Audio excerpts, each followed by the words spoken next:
ئەچینە هەولێری پایتەخت و باس لە نوێچین بڵاوکراوەکانی یەکێک لە نووسەرە دیارەکان زۆر بەڕێز حەمە فەریق حەسەنەکەین کە لە ئێستاە لە مەراسیمێکی شایستەیە سێ لە بڵاوکراوەکانی خۆی بامەدەبوونی بەشێک لە نووسەران و لە ئەدیبان و لە کەناڵەکانی ڕاگەیاندن توانرا کە سێ لە بەرهەمانویەکانی ئەم نووسەرە دیارە بڵاو بکرێتەوە.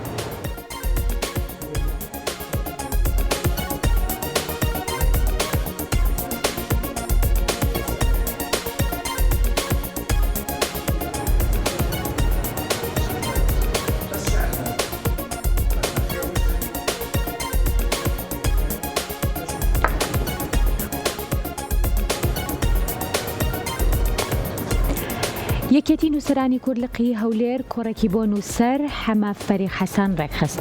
لە کۆڕەکەدا نووسەر سێ کتێبی چاپکراوی خۆی بڵاو کردەوە بە ناوەکانی ڕووبار و گرفتەکانی خوێندنەوە و بەلەمی ئەفسوناوی. لە دوانێکدا بۆ کورسات مەگەزین نووسەر باسی لە ناوەڕۆکی کتێبەکانی کرد کە دوایین هەوڵ و کۆشی چەندین ساڵەتی لە بواری ئەدەبی و شانۆ و خوێندن نووسیوێتی و چاپی کردووە.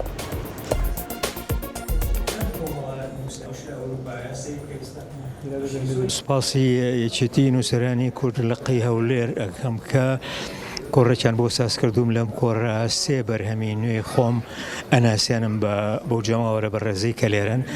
بەرهەمەکان بریتین لە یەکەم ڕووبار کە شانۆی شیعرە ساڵی 1970 بڵاو بۆتەوە لە ژمارەیەکی ڕۆژی کوردستانە ژمارەی تایبەتی. دوای ئەوە محەممەدی مەلاکەریم لە ژمارەی دوای ئەوە محەممەدی مەلاکەریم یادی بەخێر کردوێتی بە زمانی عەرەبی.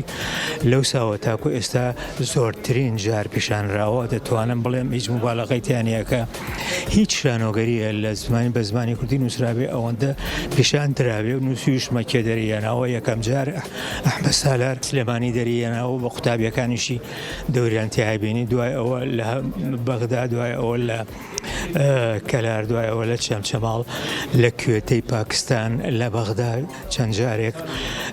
ئەنجا کتێبی دووهەمیان بریتە لە بریتە لە بەلەمی ئەفسوناوی کە ساڵی 1970 وەرم جێڕاوە. لە حەقەتەوە جێڕان نییە بە کوردی کردنە تەکرید بە عەرەبی. نووسەرەکەی لاوشێ و من وەرم گێڕاوە بۆ کوردی.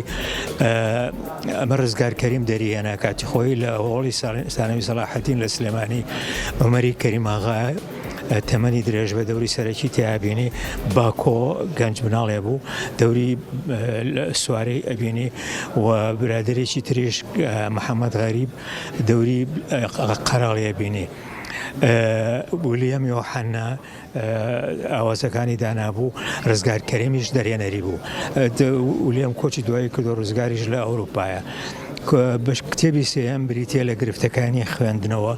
من کتێبێکم هەیە بە ناوی بە کللتورکردنی خوێندنەوە. ئەمە ئەتوانین بڵێن تەواوکەری ئەو کتێبەیە باسی هەڵبەتە خۆشتانەزان کە لە هیچ قۆناغێکی خوێندنە لەم وڵاتی عێراق و لە کوردستانە باسی خوێندنەوە ناکرێەوە مناڵ یا گەورە فێری خوێندنەوە ناکرێت کە شتێکی زۆر گرنگە. من باسی ئەو کۆسپانەکەم کەرێتە ڕێ خوێنەر و چۆن بخوێنیتەوە باشە لە کووا بخوێنیتەوە باشە و لێرە هەندێکیشی باسەکەم کەواتە ئەوە کتێبەکانی منە.